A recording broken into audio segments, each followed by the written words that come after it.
Hello, everybody. My name is Narani Nimpuno, and I'm the Head of Global Engagement here at LINX.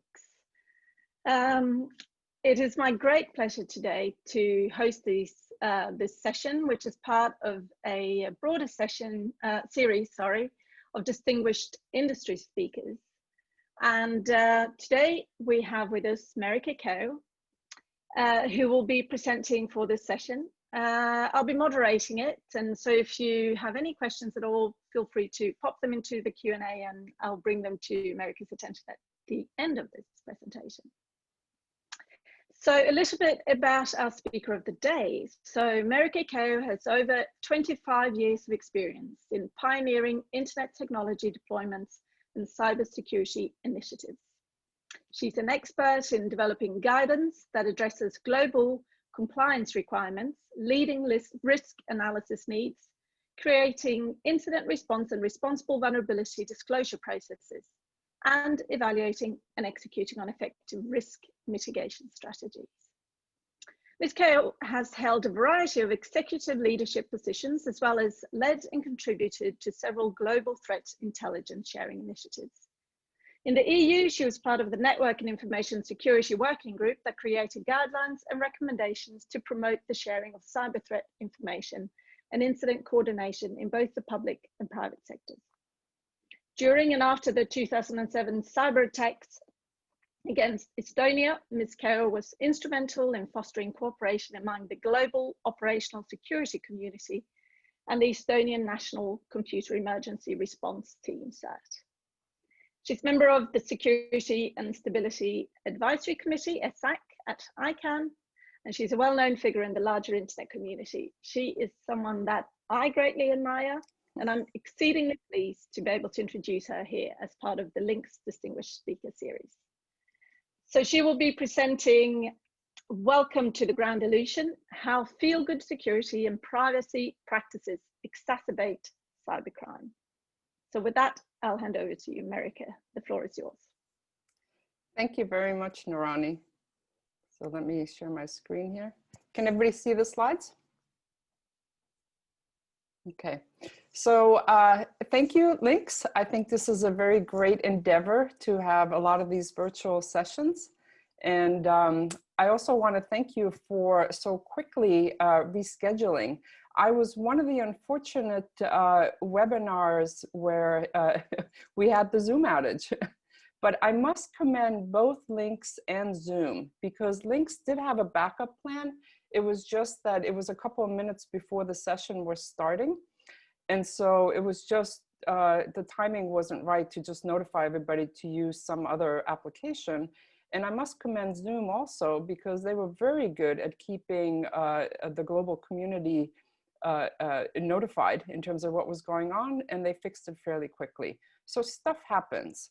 And why I want to bring that up is because in security, in the virtual world or the physical world, stuff happens.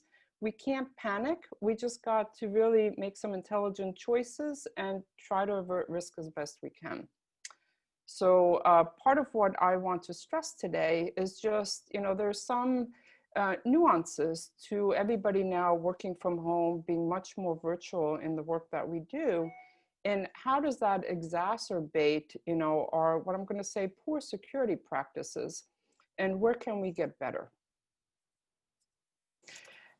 So the grand illusion versus the reality, right? We have the illusion that, well, we've passed certifications, so of course we're secure. Or the virtual world is so much harder to protect than the physical world, because security is just so hard. There's so many attackers from so many angles. And also, hey, we have, pick your favorite marketing term, control plane policing. You've got a firewall, you've got antivirus, right? And that protects us. And really, when you look at the reality, there's a lot of blind trust in a lot of the certifications that cause more insecure environments. So I always talk about, look at, what you need to protect and how. So if you look at the fundamentals of, do you have authenticated access? Do you need to have integrity protection, meaning that you have to be very sure that nobody could alter any of the data that's in transit or that you absolutely need to know who it came from. Do you need confidentiality? It's not always necessary. And sometimes in certain financial sectors or other environments, from a regulatory standpoint, you can't even have the confidentiality because a third party needs to have access to that information.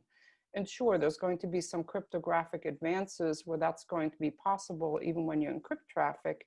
But today, that's not really necessarily the case because you're not supposed to be sharing keys, right, if you're using encryption. And so we have to get better at really turning it around and saying, well, how do we secure our environments? And then looking at, okay, how does it then match with the certifications that we're trying to attain, right? There have to be a lot of checks and balances there. Also, the digital world is not unique, right? It mimics the physical world. And for many years, I mean, I've been doing security for well over 20 years. And I used to get so frustrated when I thought, well, people are not doing the fundamentals. Why are they not doing that? And as I've been seeing the COVID pandemic evolve, I'm thinking, well, you know, because everybody that's trying to help in the virtual world, also in the physical world, you know, people are doing unsafe practices. Right. And so what I've noticed is that really the digital world just mimics society and the physical world.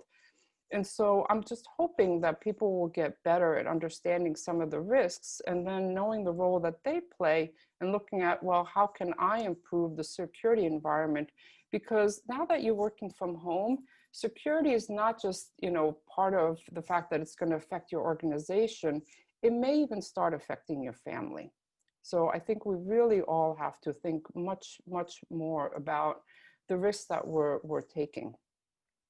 And one of the things also is many products and solutions are not effectively configured or used, right? It's not that the technology is terrible.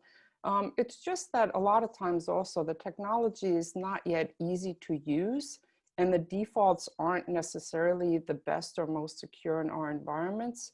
So we have to understand these products in much more detail than maybe we want to, and maybe that we will need to in the future. But you know, we really have to stop this blind trust and, oh, look, I have a firewall, plug it in, it works, now I'm secure, right? And it's not that bad anymore, but just a quick story. 20 years ago, when you first had the firewalls, I used to work at Cisco Systems. We'd get a lot of calls. We're like, wait a minute, you know, it's letting all this traffic through. And we're like, well, you have to configure it because it was default to everything was open, right? And then in later years, the default became that, okay, it would let no traffic through and you actually had to configure it. So, you know, it's just human nature that they want to plug it in, it works, but things don't really work that way. So the grand illusion really is in many environments, and I say, you know, I don't know, you really need to look at how you're doing security. And I get the, well, no, we're in a very trusted environment. We do the basics, we're just fine. And I did a lot of security assessments, some even fairly recently. And what I have found is that on paper, everything looks great, right? You've got these great policies, you really thought through them. It makes sense, you've done your risk analysis, but then you start looking at how things are operationalized and there are always gaps, right? And the thing is that any one of these gaps and vulnerabilities that still exist from an operational environment, that is what gets exploited by the criminals. And I will say criminals, because it's not like it was 20 years ago where maybe people do it for fun or, you know, they try to see what they can get away with. I mean, now there's a lot of organized crime out there and the impacts to these infrastructures is much greater. And so it's gotten to be a lot more serious. And so we really have to look at, do we actually do the basics? And I used to do a lot of security workshops for network operators. And just for fun, in the middle of my talk, I'd say, you know, we're going to start talking about incident response. How many of you have read the incident response or crisis plan in your environments? I'm like, raise your hand, you know, anybody? If I got one person raising their hand, I'd be surprised.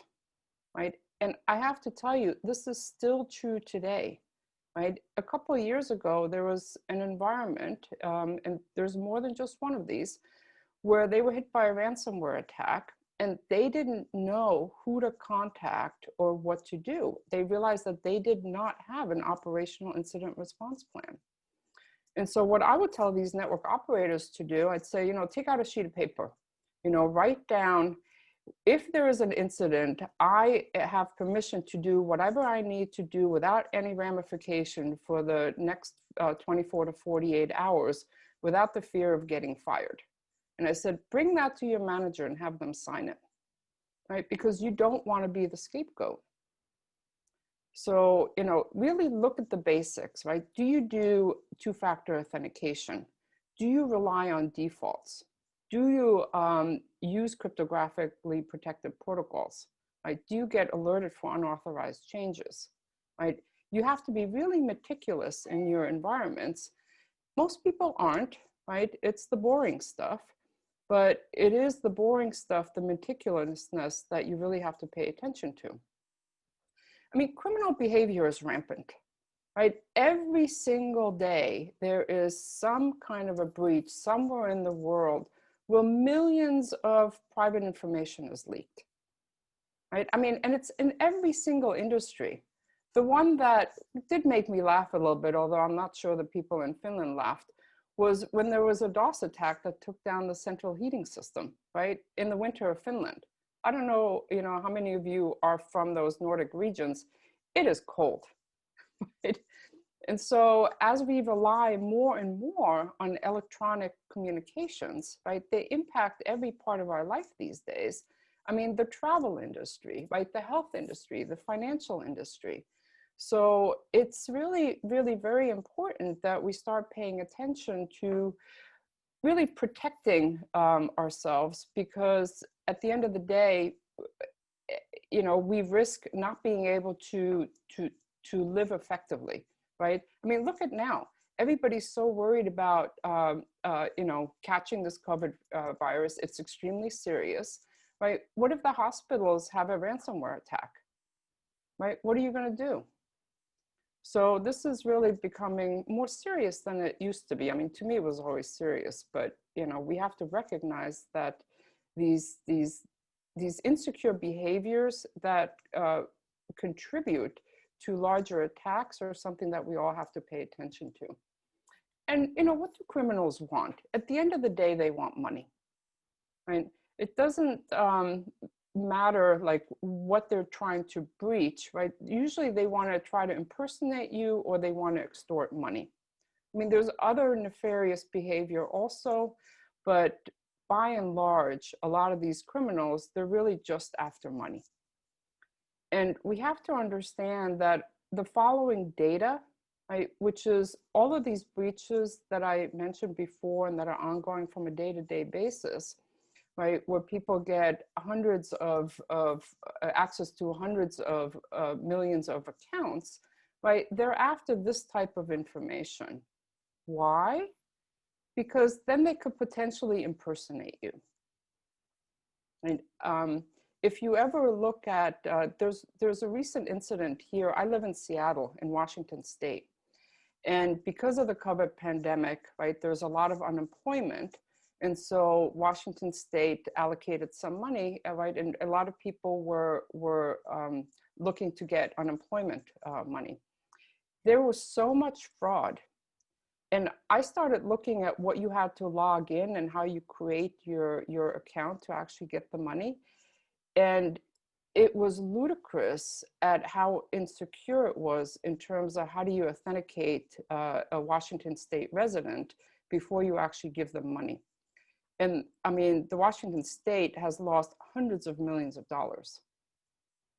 And this is not only true in efforts by Washington State, but many, many, many, many others, right? And it's interesting to me how people don't pay attention to even the fundamentals of how do you authenticate an individual, right, before you give them access or before you let them continue creating an account that then tells an entity that, yep, they can have access to this, or we're going to send them money.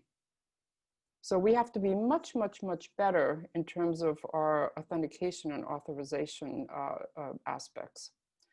And getting now to what's happening during the pandemic and how things are just getting really exacerbated. How many of you actually reuse credentials, right? If you say that you don't, I'm gonna have a little bit of a raised eyebrow, because I would venture to guess that most of us have 100 or 200 different logins across the board in our lives, right? It's not just your work access to your devices, to your systems, to your applications, but what about your travel sites? What about your, your health information? What about all your financial information? If I read the newspaper now online, I have to create an account, even if I just don't even want to order it if there's free access, right? Typically, wherever I go online, somebody wants me to create an account. I hate that. And I hate that even more, that either they say that, hey, do you want to use your Facebook login? Do you want to use your LinkedIn login? I'm like, no, no, no, because that means there'd be credential reuse, right? And yes, I know that people say, well, we don't store it, we keep it secure, right? To me, it's software, and software can have bugs. So to me, right, I think the best practice is trying not to reuse credentials. But what else is there sometimes? I don't know, right? We still need to have better technology. But I think password managers are the way to go. Two-factor authentication is absolutely critical. And we just need to pay attention to that. I go to a lot of sites and it says, are you sure you want two-factor authentication? Do you trust, should we trust this computer? I'm like, nope, nope. I mean, yes, I want two-factor authentication. Please don't turn it off. No, don't trust this computer because, I don't know, I just want to do the two-factor all the time or enter those codes just to make sure that I avert the risk of somebody trying to impersonate me. And then impersonations of any kind of messaging app are getting worse and worse. Just a couple of days ago, I saw a friend of mine on WhatsApp say, hey, I don't need any money. So if you see a message from me saying, hey, can you send me $50? I'm in a bind. I don't need money. It's not me. I'm being impersonated, right? And then the next message I saw is, hey, please, everybody turn on two-factor authentication, really important, right? So know that there's a lot of scams out there where people are creating accounts that look like you, that might appear to be you, right? From Facebook Messenger, WhatsApp, Skype, what have you. And really we have to be cognizant of that. And if we get messages where somebody says something that it doesn't quite sound like them and they're like, hey, blah, blah, blah, click here, don't do it. Right? I've had some interesting ones just in the last couple of weeks, and with my trusted technical colleagues, where I've actually sent them out of band a message saying, hey, did you send me this? Right? And one person did, two people didn't. So we really need to be careful. Also, I want to talk about leaked information. The top little snippet, it's actually something that I received 2 days ago. There was an entity and I got an email. I'm like, what's this? I shouldn't be seeing that. And then sure enough, a couple hours later, I got the, I'm really sorry, we shouldn't have sent you this information, right? And so these are mistakes that people often make when they're in a hurry, right? And so we need to kind of really make sure that we, from the stressful environment that we're in, right, that we kind of take a deep breath and kind of think about our environment and think about, where are people trying to get to our vulnerable spots. So if we look at this slide, I love this cartoon. I have many colleagues who, they're in family situations, multiple kids. Now everybody's home, right? The kids, when they're little, they don't really know boundaries. It's the mommy, mommy, mommy, daddy, daddy, daddy, right? And it's like, I'm working. That doesn't mean anything to them, right? They want something. It's their own little world. I need it now. So for many people that are working from home, you have a lot of increased stress, right? There are a lot more demands on you. You have a lot less privacy, right? And so when you have less privacy, I mean, we have all this, you know, best practices that, hey, you know, look at the link and make sure you think about, you know, before you click on something. Well, if you've got people bombarding you with questions, right, and you're trying to get things done, you might just inadvertently press on a link that you shouldn't be, right? Or if you had a quiet moment, a quiet workspace, you would be like, hey, is that actually valid or not? Right? We put so much onus on the user, but as responsible, you know, workers, we also have to say, well, you know, let me just take a deep breath and think about it, right? I can't let all these other distractions then get me to instantiate more insecure behavior. It's difficult, but this is the environment that we're in.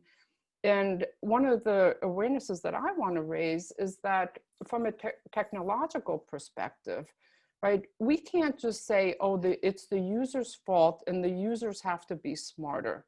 From my perspective, technology has to be smarter. But until we really get there, right, with being better at not even making nefarious links available in emails or in messages, right, we also need to look at, well, what else in our home environments, you know, can we do besides trying to just really be more cognizant of all the scams that are out there in email and messengers. Because something that also is different is that we have more shared devices now at home, right? Not everybody is lucky enough to have their own personal computer. Not every organization has enough money to buy computers for all of their employees. So when you're working from home, it may not just be you using a laptop or a workstation to actually then virtually log in to get your work done, right? And so what kind of security issues does that bring up? And then also, you know, there isn't really any physical security.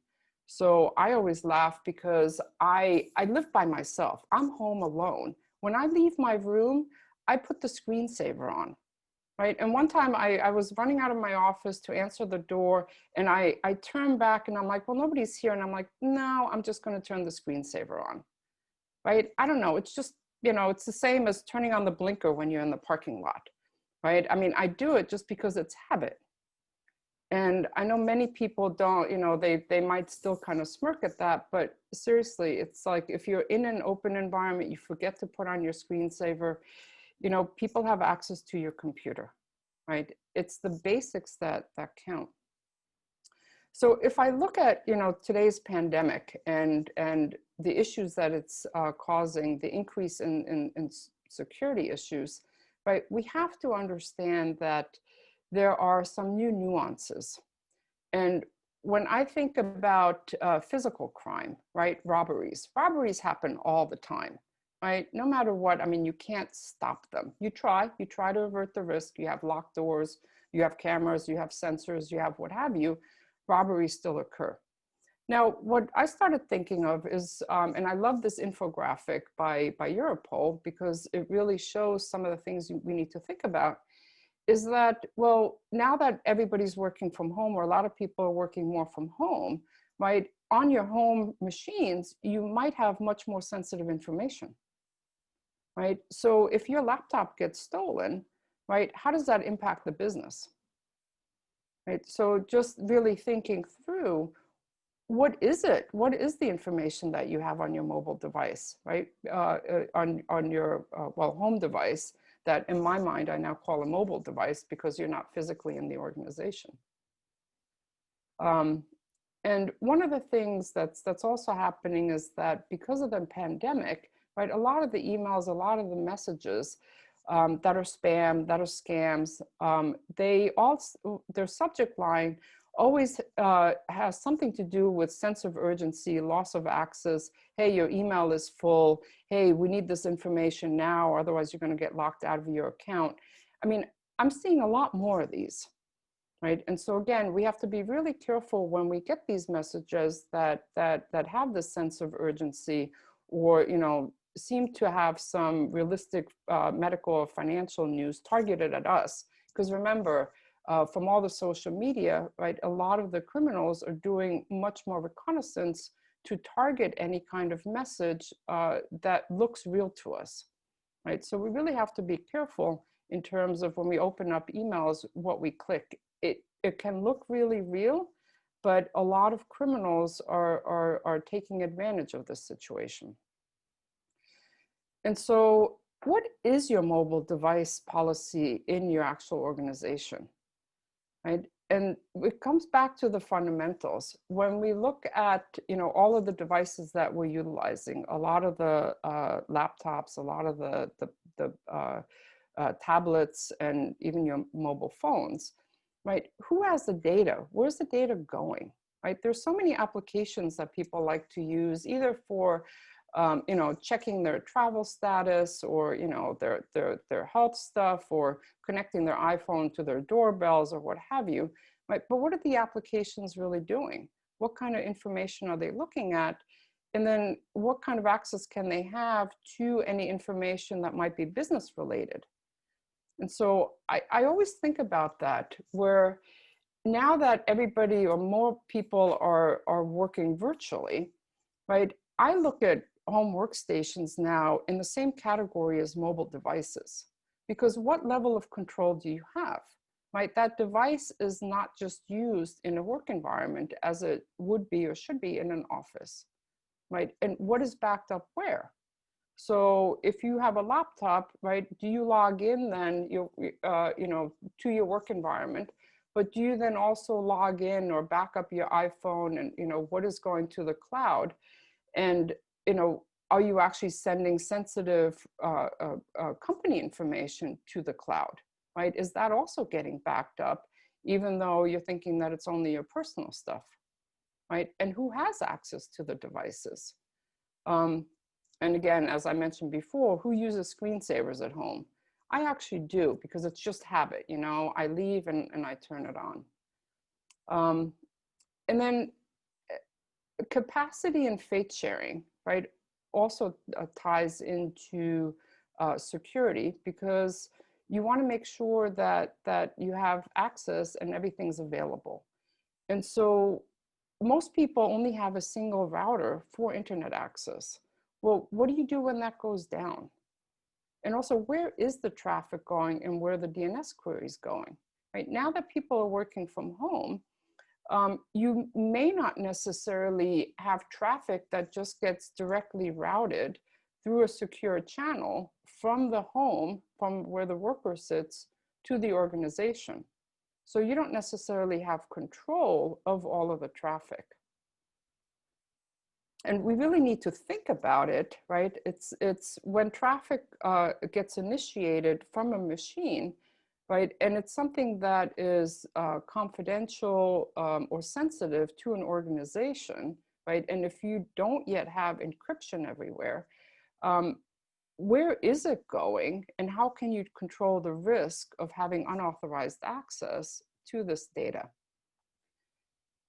And what is really difficult in all environments is that you're constantly trying to balance convenience versus security and privacy.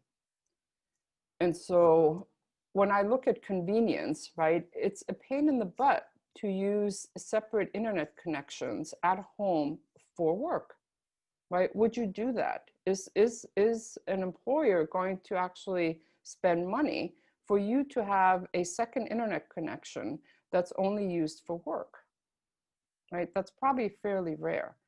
VPNs are also not automatically secure.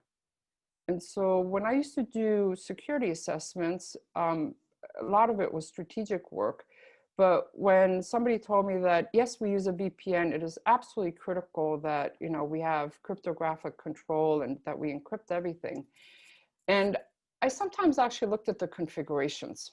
And what I found is that a few times the configurations were such that they would provide integrity protection, but not confidentiality. So for those of you that know IPsec, the technology, it would be configured for authentication header, AH, not ESP, right? Which means you're not encrypting. But they were like, but yeah, but we have a VPN. I'm like, that's great. I bet you a contractor configured it for you and didn't explain to you what he did, right? And I see this. And these are the things that really worry me, because where do you then do the sanity checks, right? And do people actually use separate devices for work and personal use when they're in the home, right? The answer is usually no. But so that doesn't mean that, oh my gosh, everything's so insecure. What you really need to be aware of is just, you know, how are your employees at home working, right? And then where is the data going?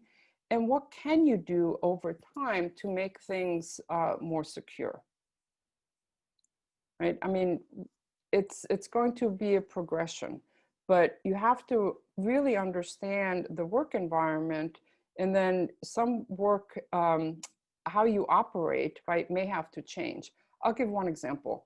And so typically when you get access to a server for some documents, a lot of people download that data, right? Because if you're a work environment, you have a work machine, you know, it's assumed that, you know, you've got security measures in there and everything's fine and nobody can have unauthorized access.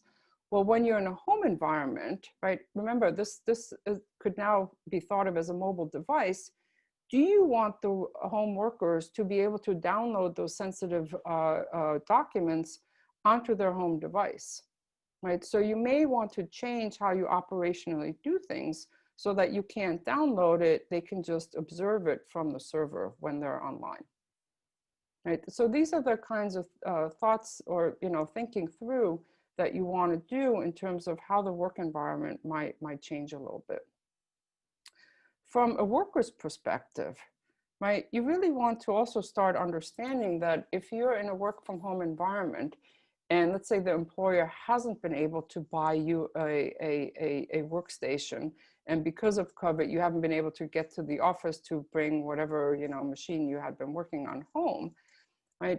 What is your legal right? Like if there's a breach somewhere and the employer needs to have some forensic information from employees' devices, right? And so can they have access to certain information?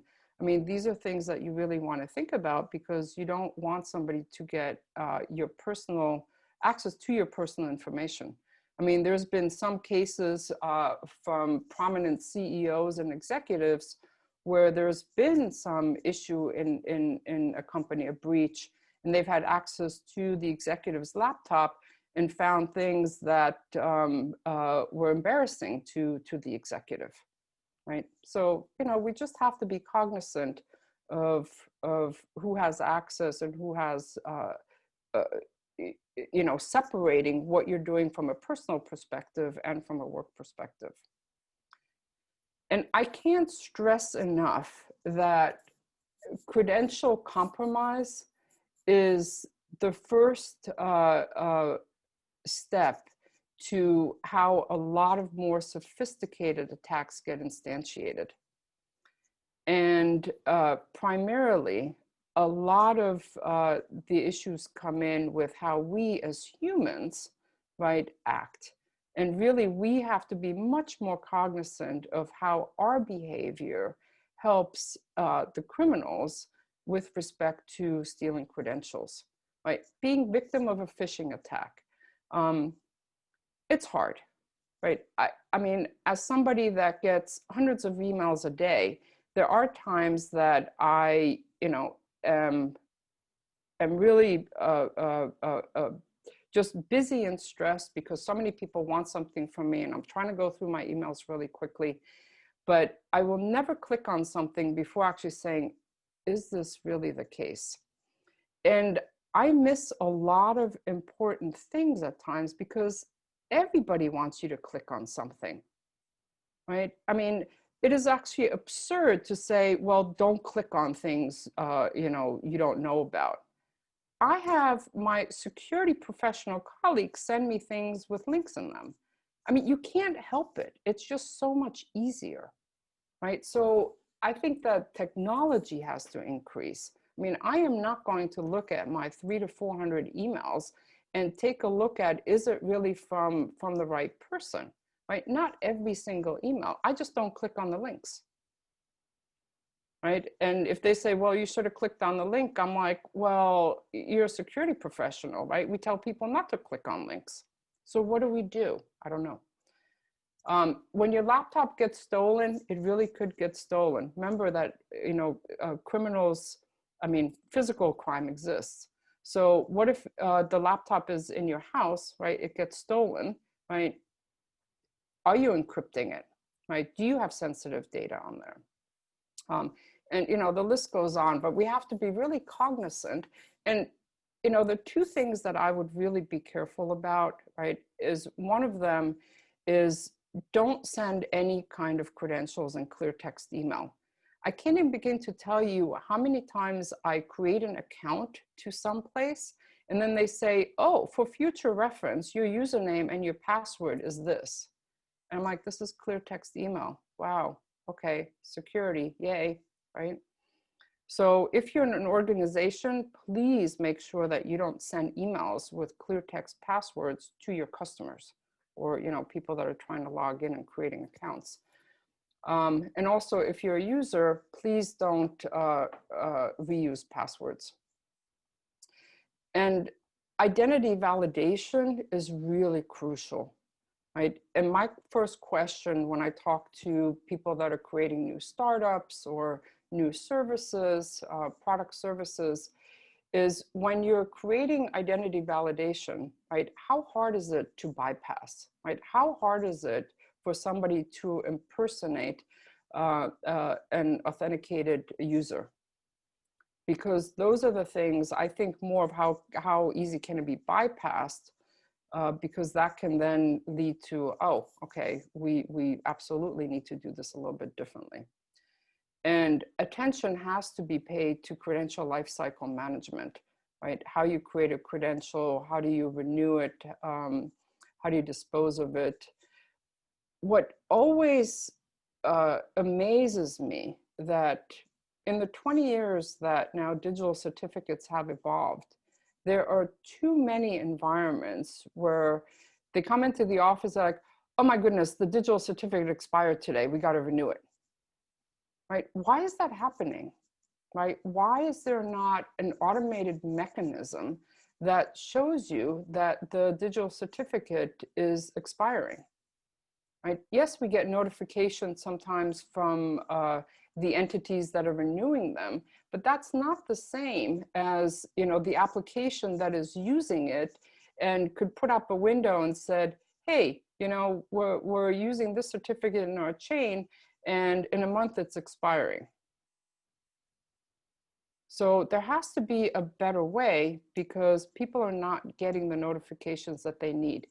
Yes, there's products available, right, that cost a lot of money. And in many environments, you should be using them if you can afford it, that take care of this for you.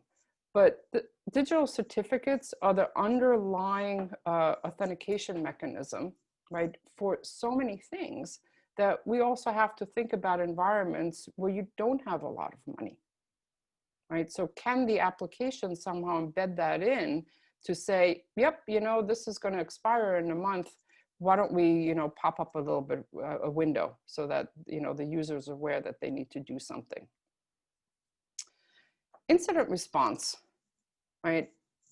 The same old stuff, this will never change. You really got to just have a thick skin, because no matter in what environment, they're going to say, why didn't you detect it sooner? Why didn't you fix it quicker? Why were notifications delayed, right? People love to hate. But, you know, beyond that, right, look at incident response. I mean, in terms of something's going to happen at some point. You're going to have a breach, right? Two critical things. Who are you going to notify? And who's in charge of communications? I don't care how big or small your environment is, right? You notice that there's a breach, do you know who to contact, right?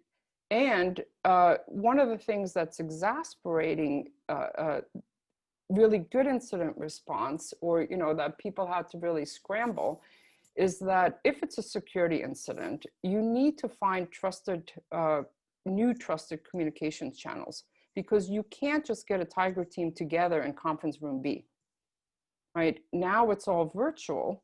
And if you're doing it virtually, well, which communications do you trust, right? Because if things are compromised, then, you know, is somebody, do they have access then to some communication channel potentially, right? Where they can then pivot around as you're trying to figure out how do you deal with this. So it's a little bit harder. Also, you don't always have the hands-on device access that quickly, right? Because you're working from home. So you can't necessarily go to the computer room, right? Which might be in the same building, or, you know, drive to it or whatever, because you're not supposed to go anywhere. And so you have to look at, well, incident response, there's nuances when physically, right, you can't get together or very easily get to a certain location. And then who do you trust with remote hands, right? So just added nuances. Automation is critical, right? We have a long way to go still. And why I say that we need to automate boring is because security is all about being meticulous and methodical. I always talk about an analogy that's like a pilot's checklist, right? Many of my friends in the tech industry, once they had some more free time and some money, became pilots, right? Just they loved flying, and, you know, they wanted to be in little airplanes and fly.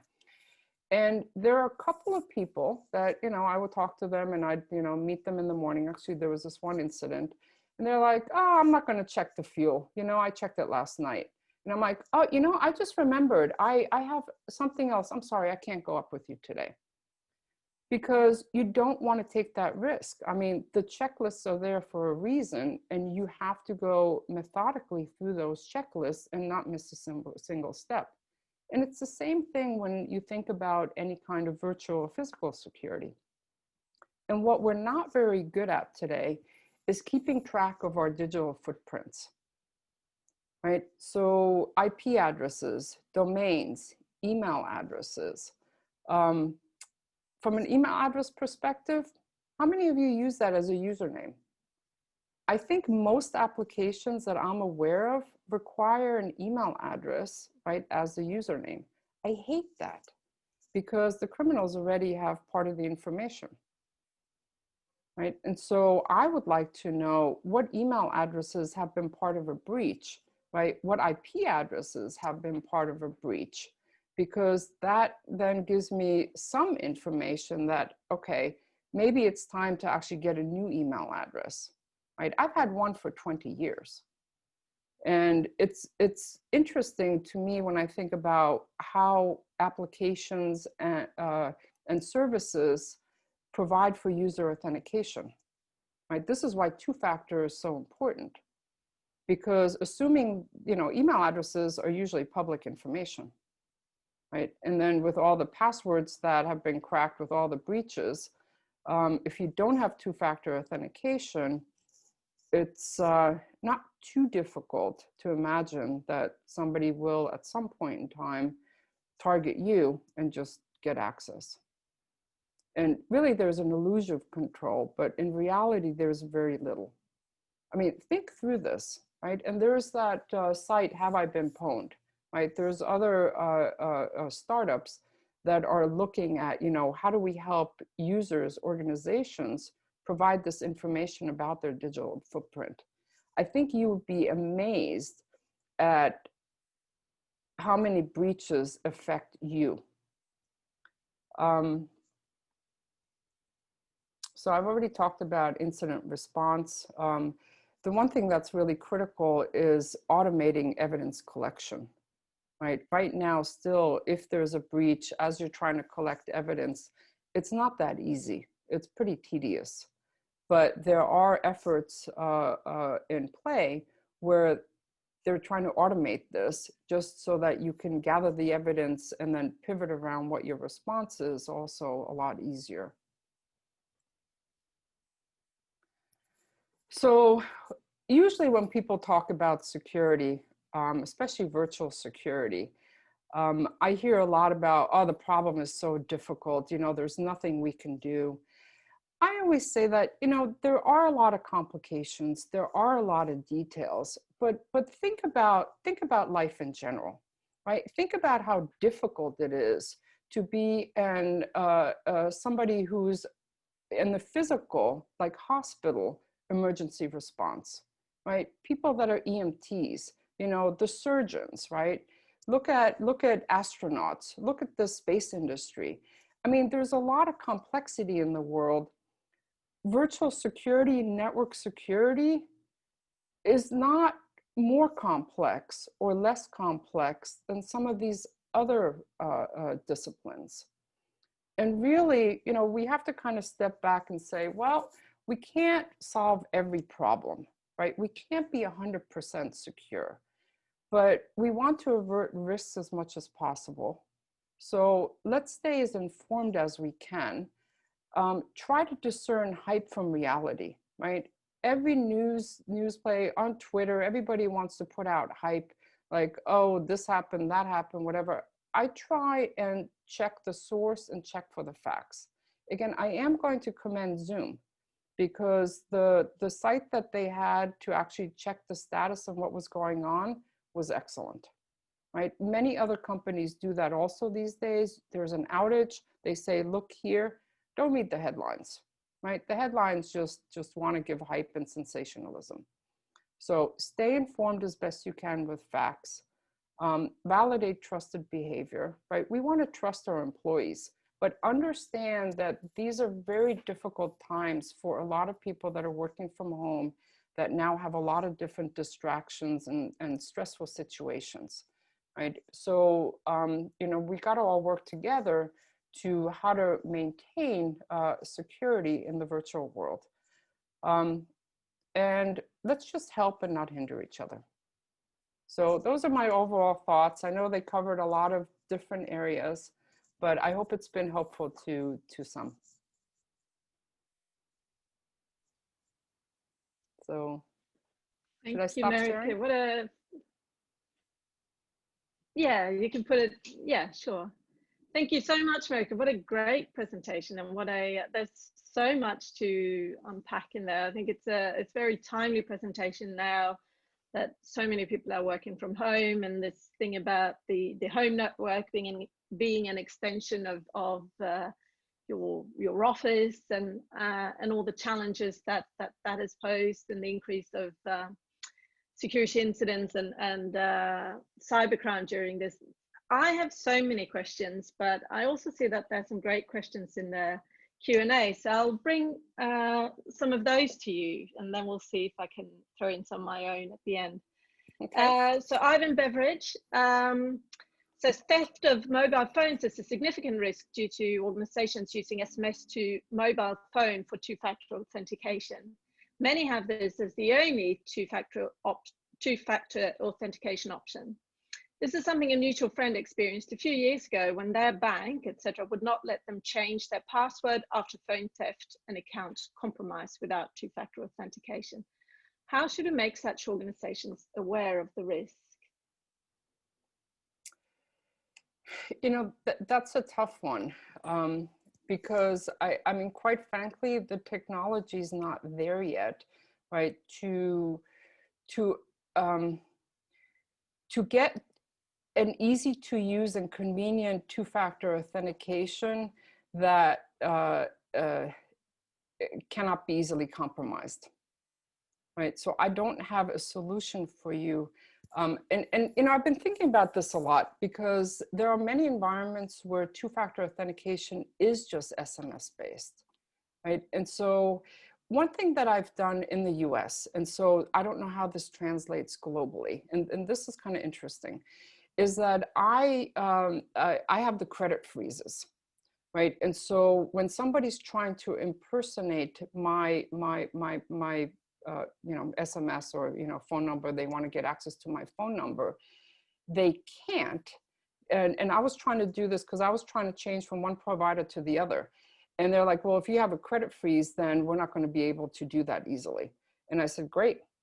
And you know, I said, okay, forget it. I'm just going to bite the bullet. I'm going to take your bad service and keep it, because I have to think carefully about when I'm going to undo the freeze, have you do the change, and then, you know, instantiate the freeze again. Even though it might only be 10 minutes, but again, I'm paranoid. And so the issue comes in,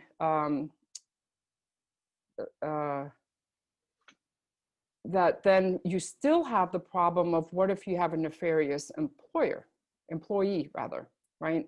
And so if you're a target, right, if you're a high value target somehow, then, you know, I will give a lot of money to the employee if I want to then, you know, impersonate you or you know, do something nefarious. Then two-factor is not going to help, especially SMS, right?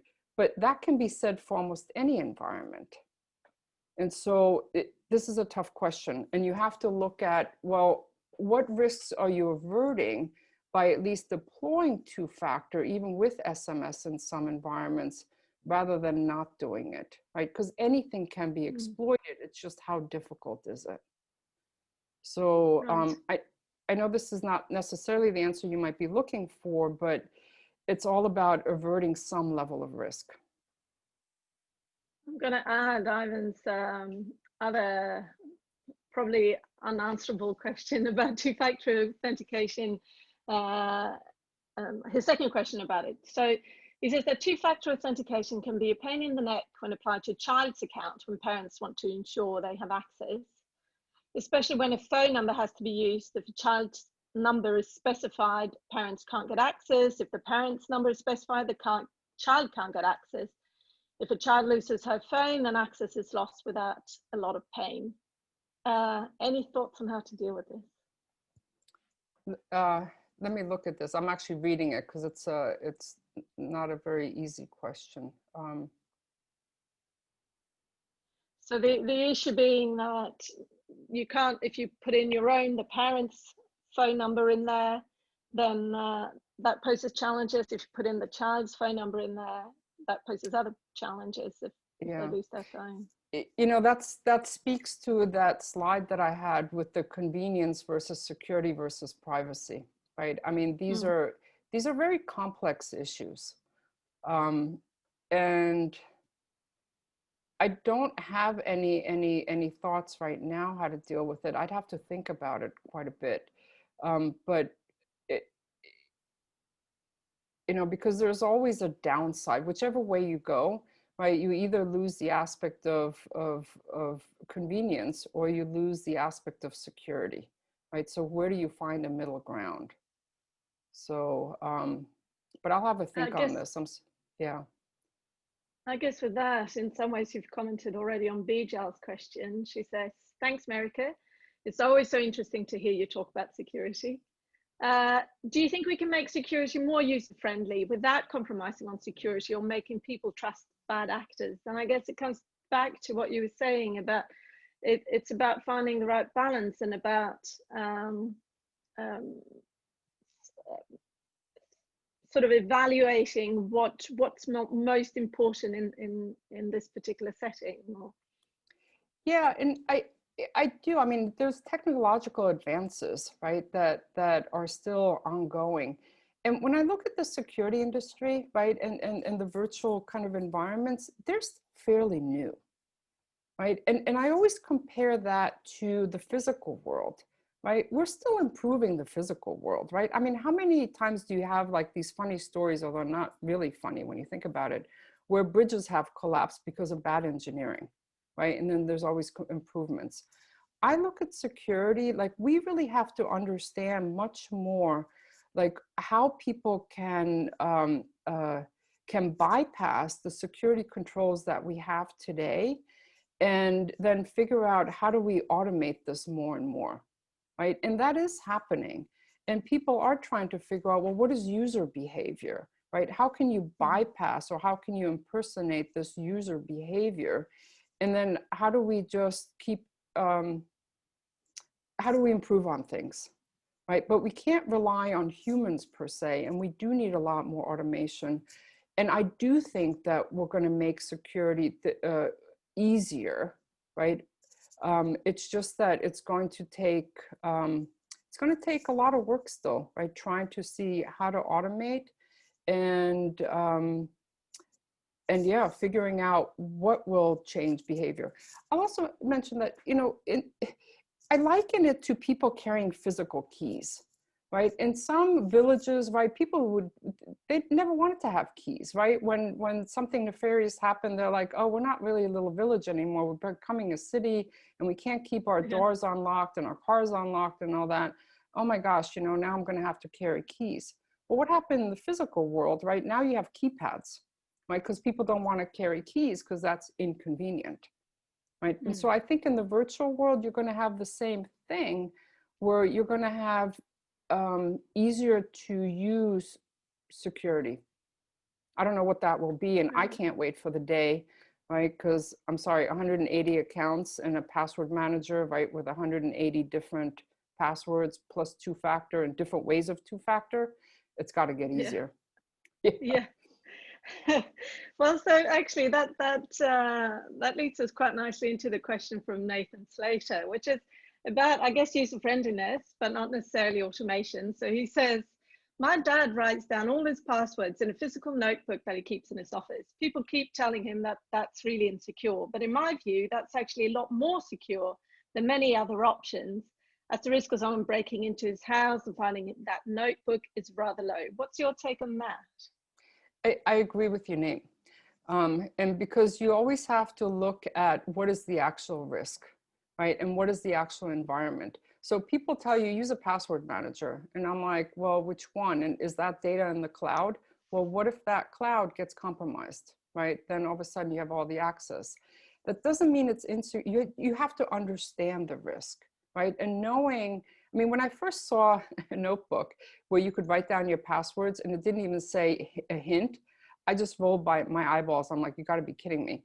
But my girlfriend who showed it to me and who had bought it, she said, look, I'm not going to remember all of this and it's in my house. Of course, she lost the book somewhere in the house, right? Which is another issue, right? That might make it even more secure. Yeah, exactly. But you know, you have to look at the risk in your environment, right? Security is not cookie cutter. And I used to always, way back when people were talking about cryptography, cryptographic keys, my litmus test about whether or not you understood realistic security, I would ask, what do you think about 40-bit encryption? And the people that said, oh, it does nothing, you should never use it, I'm like, you don't get it, right? Because it's all about understanding your environment. If you're just trying to avert somebody trying to run Wireshark, right, and seeing clear text stuff, then 40-bit encryption is just fine, right? But if you are more at risk that somebody's really going to just use an easy way to then crack that encryption, yeah, that's a problem, right? But you have to look at the risk in your environment. So I hope that answers the question. I like that answer because it's about being pragmatic and it's about weighing risks. It's not always trying to reach the highest level of security in all contexts, no matter what the price is, right? So yeah, and you have to look at security holistically. I have one story, and you know, it harkens back to, you know, something where be careful about what you think is insecure or not, right? And look at somebody's behavior. So 20 years ago, I used an email provider. I had a couple of them for different email addresses. But one email provider, it was a very small outfit. I lived in Santa Cruz and I wanted to support them. They didn't do any kind of security. Remember, it was 20 years ago. And so every time I wrote an email, right, I knew exactly, like my assumption was that somebody would see it, right? Somebody would run Wireshark, they'd see it, they'd probably see the password as I'm logging in. But that was okay with me because there was really nothing sensitive there, right? And I thought, well, I did the risk assessment. I said, what's the worst case scenario? Well, somebody will actually be able to compromise that ISP. And in my mind, I'm saying, well, good. Because that way, then they might get more serious about security and make sure that I have, you know, better, you know, cryptographically protected email, right? But what happened was I'm at a tech conference, somebody's running Wireshark, and, you know, they love the name and shame, and they're like, oh my God, Merike, you understand security. I can't believe you have your password in the clear. I'm like, I don't use that password anywhere else, and everything that I write is in the clear. So there wasn't a risk to me. right? And so we have to really think about what is the risk, what's impacted, and you know, kind of go from there. That's a great story. I'll continue with the questions because there are lots of good questions. So I'll do Ivan again. Automation and security. Automating a boring process can be useful for ensuring the process is meticulously followed. What if that automation / script is surreptitiously replaced, at which point the automation is a way to break things quickly or compromise quickly? In what way should we validate individual pieces of automation to avoid such things happening? Yeah, you know, I believe in trust but verify. And so whatever you're doing, right, always have sanity checks in place that things are as they're supposed to be. So, you know, and again, I'm speaking very broadly, but as we delve into the details, you know, if you have configuration managers, right, I want to have audit checks, right? Do you know who modified that automation tool, right? Are there timestamps, digital timestamps there? Are there ways that you can validate?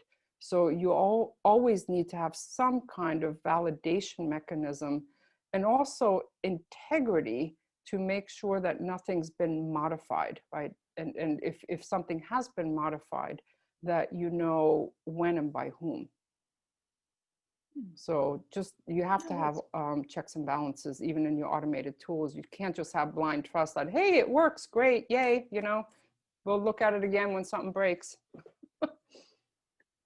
Unfortunately, I think a lot of systems are built that way, but that's, yeah, I like that answer. Yeah. So conscious of time here, I'll throw in the last question, and all the questions I had, I'm going to have to ask you in person, hopefully at a conference in the future when we're all allowed to go to those again. So Mark Graywood, when the internet was created, we never foresaw all these security issues. Would you say that we failed in our design when not taking security into consideration from the start? I'd say absolutely not. And it is a fallacy to say that security wasn't thought of from the start when the internet was created, because you did have rudimentary security, right? You still had username and passwords. You had to log into places, right? What we didn't have in the protocols like the routing protocols or DNS, you really didn't think that somebody would do something nefarious with it, right? And so as the internet evolved and became, you know, what it is today, which is just part of everyday life, right? Crime also is part of everyday life. And so people are trying to do something to subvert that, right? And I liken it to the physical world. I always do, because people somehow think that the virtual world is different, but society is all the same, whether or not it's physical world or virtual world. When, you know, you live in a small village, or, you know, you don't necessarily have locks, you know, locks on your doors, right? And with cars also, I'm not even sure how secure they were, right, when they were first created, right? I don't know. I'd have to look at like the first model Fords or whatever, but I think that you could just get in them and drive away, right? How difficult was it? And so I don't think the virtual world is any different. I think there was rudimentary security built in, because you really didn't think that people would be doing such nefarious activity. And I think over time, we're improving on the security, as is what happens as things evolve, right? And I say things because it's not just technology, is anything in life, right? When you first get something gets created, you don't think about all the different nuances, and then you're like, oh, this can happen, okay, let's improve it. Oh, that can happen, let's improve it. So it's the same also, and I don't think there was a mistake made. I think you just learn as you get new information and as things progress. And it's part of the evolution of anything, really, that you, as things evolve, you then need to look at various aspects, such as security aspects then. So, and it's not something we could have prevented from the very start. It's about sort of being pragmatic about dealing with the internet that we have today then. Yeah, and one last statement too, as I think about it, I mean, you know, the Diffie-Hellman, I mean, you know, fundamentals, I mean, they were created, I believe, in the 70s, right? And that was right around the time that the internet, also the ARPANET and all that was created.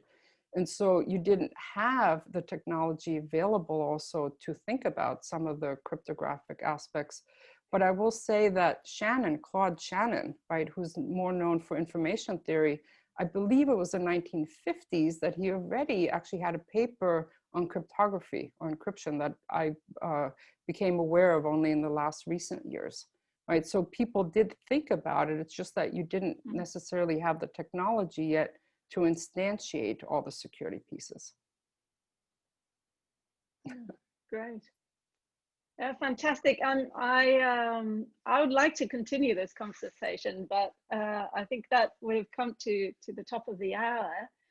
I must say, Merike, I've heard you speak many, many times, but I learn something new every time, and I will go back and listen to this presentation again, because I think there were a lot of really good, useful points in your presentation. So thank you again for that. Thank you And very thank you much. for being part of, thanks. And thanks for being part of the LINX Distinguished Series, Distinguished Speaker Series. We have a lot more great presentation of the same caliber, hopefully, as this one by Merike. We will publish this presentation online as well, so you can watch it over and over again. Like I said, I know that I will. So thanks. Thank you for everyone who's participated. And with that, I will hand you back to the LINX team.